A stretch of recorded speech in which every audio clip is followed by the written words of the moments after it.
Ontario is expanding access to RSV vaccines for younger children and pregnant women as it looks to prevent residents from contracting the virus. CTV's Pauline Chan has more. Ontario now has 3 ways to help prevent you from getting RSV or respiratory syncytial virus.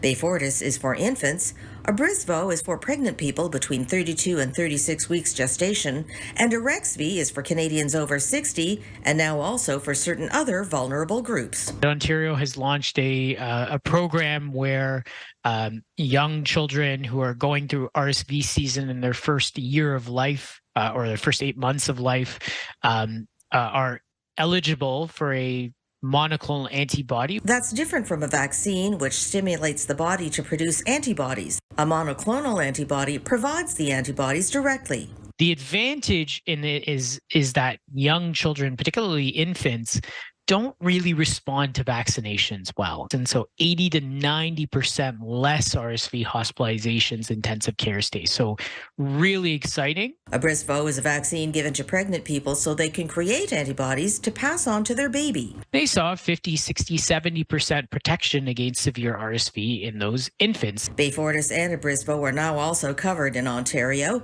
and access to Arexvy, initially approved only for those over 60 and living in long-term care, has been expanded. People who are homeless, people who are organ transplant individuals, people on dialysis, and with other comorbidities. 69-year-old Nancy Williams knows the toll RSV can take on an older person's life. Wheezing, coughing, copious amounts of phlegm. But what many people don't realize is that time in bed, that time being sick, may also mean that you lose muscle mass, you lose mobility, and you lose stability. Williams recovered fully, but many don't. And while a pre-existing health condition means she's likely covered for the RSV vaccine, she encourages other seniors to consider getting the $230 shot, even if they don't fall under the provincial program. Pauline Chan, CTV News. A final report into that massive E. coli outbreak at Calgary daycares nearly a year ago is finally out now. In that outbreak, hundreds of children were sickened. A panel says the Alberta system responsible for food safety at licensed child care facilities is in need of significant reform. CTV's Terry Fikowski has more. Sarah McDonald's 4-year-old son was among the 38 children hospitalized from September's E. coli outbreak. He continues to receive care after developing HUS, a condition that can lead to life-threatening kidney failure. You really start to fear that you might lose your child. Ongoing, we need to monitor his kidneys really for the rest of his life. The 8-week E. coli outbreak in September 2023 led to 448 infections.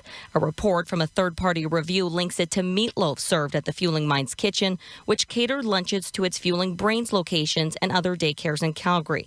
But it can't determine whether it came from bacteria from a contaminated ingredient or through an infected kitchen worker. The report revealed gaps when it came to food safety at licensed childcare facilities in Alberta and made 12 recommendations centering around 3 themes: food safety and quality, public policy and inspections, and aligning agencies. Through our review, we learned that the food safety expectations of Albertans are not being met.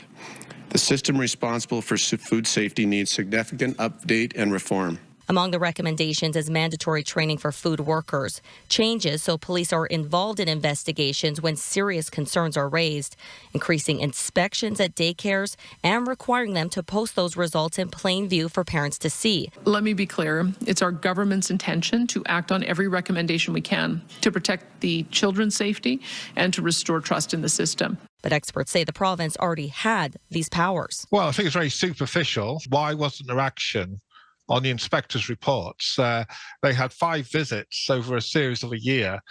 Some of those violations, like the insect infiltration, would warrant closing down. Parents like McDonald are cautiously optimistic, but say one main outcome is missing as a result of this report. An apology for this failure of the system to keep our children safe is necessary for us to move forward. Terry Fikowski, CTV News, Calgary. Coming up, we'll tell you about some Ontario filmmakers and their homage to a popular film franchise. Details next.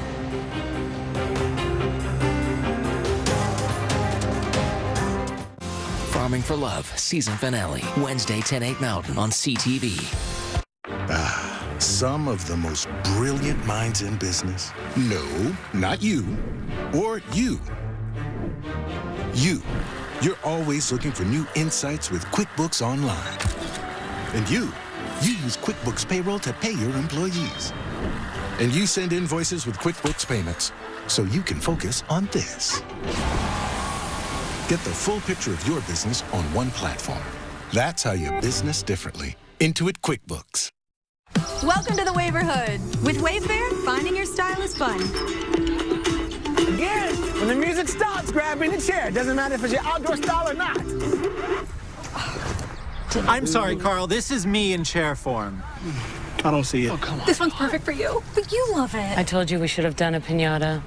I explained it so many times. They're not sitting. You need to sit down. Wayfair, every style, every home.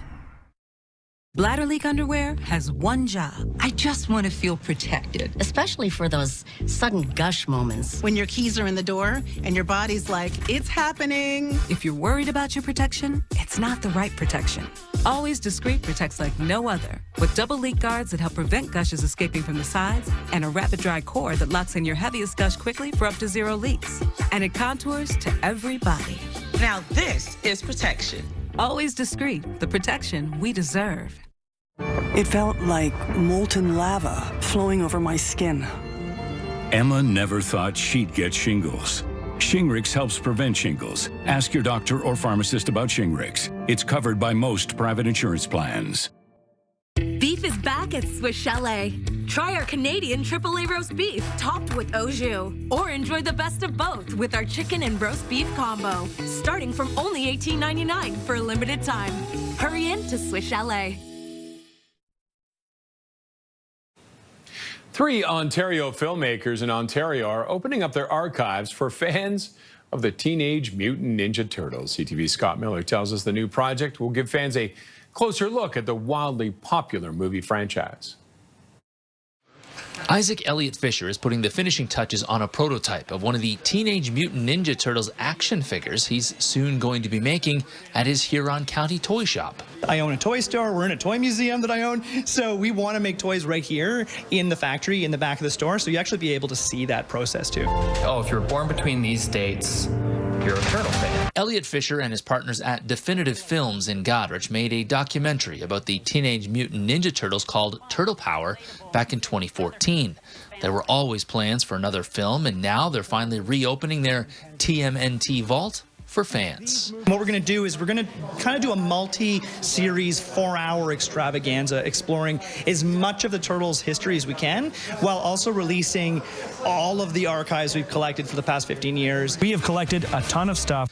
It's a Kickstarter campaign direct to TMNT fans, which will also include a coffee table book and action figures made right at Elliott Fisher's toy store, the Village Toy Castle in Brucefield. For this Kickstarter, we're going to do cool toys that have never been made in the Turtles universe, or we're also going to make the creators of the Ninja Turtles, Kevin and Peter, we're going to make them as action figures in the style of the old Turtles toys, done by the sculptor who did the original Turtles sculpts as well. The Teenage Mutant Ninja Turtles are one of the most successful franchises in history, spawning movies, cartoons, and merchandise worldwide. And 3 filmmakers from Huron County have put themselves in the middle of it all with their passion, perseverance, and now precision. We're 3 guys from Goderich, Ontario, or Huron County, and we went and became part of Turtle history by telling their story and working directly with the creators across, many aspects of the franchise for the past 15 years. So we're, really proud to be part of that and grateful for them letting us in that door. You can learn more about the Huron County-based TMNT project at our website. In Brucefield, Scott Miller, CTV News. Well, the eyes of Canadian baseball fans are on the Toronto Blue Jays. The Major League Baseball trade deadline is tonight, and so far the team's biggest moves were trading Justin Turner and Yusei Kikuchi. And as CP24's Andrew Brennan tells us, fans are wondering what the final hours of trade talks will bring to the struggling team. You have to wonder what's going on right now. If they're trying to make at least some room, there is no salary cap in MLB. That being said, there's only so much money that a team has to put out and pay for players. So right now we've seen some fan favorites go, but we haven't seen any of the, well, still fan favorites, but any of the big names. So Vladdy's still safe right now. We haven't heard anything about the prospect of Bo Bichette, but we have seen some of the bats that have been at least for lack of a better way to put it, productive throughout the season, staying with that worst, staying consistent, like Justin Turner. He's 39 years old. That's he was brought in sort of as a compensation for losing players that had very powerful bats, and he does bring he did bring a decent level of consistency to the Jays, but in return getting a decent amount of prospects. And with a team that's below 500 that said it was a few pieces away from being a contender for the World Series, we're not going to see that this year, obviously. So the question is how to get to a place like that with a lot of the major pieces remaining, but getting there potentially next year or in years to come. Coming up next hour, the Canadian women's rugby sevens team is going for gold. We'll have that and more Olympic coverage after the break. Stay with us.